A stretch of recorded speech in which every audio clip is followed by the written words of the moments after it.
ලෙඩේ තියාගෙන දිව්වොත් ඔයගලන්ගේ gear box එක ඩැමේජ් වෙනවා. ඔයගලන්ට ලොකු වේදමක් යනවා ඊට පස්සේ හදන්න. ටච් වාහනයක කරන දේ අපි කොහොමද ඔටෝමැටික් වාහනයක කරන්නේ? ගියර් ට්‍රාන්ස්මිෂන් වල.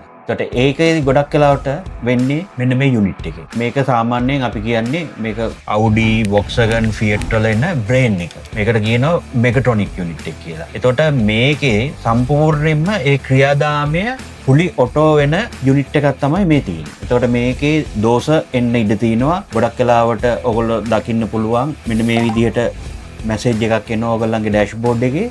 ඒ ආපු ගමන්ම අනිවාර්යයෙන්ම දැනගන්න ඕනේ මේ යුනිට් එක දෝෂයක් තියෙනවා කියලා. පුළුවන් තරම් ඉක්මනට හදා ගන්න ඕනේ. මොකද මේක ලෙඩේ තියාගෙන දිව්වොත් ඔයගොල්ලන්ගේ ගියර් බොක්ස් එක ඩැමේජ් වෙනවා.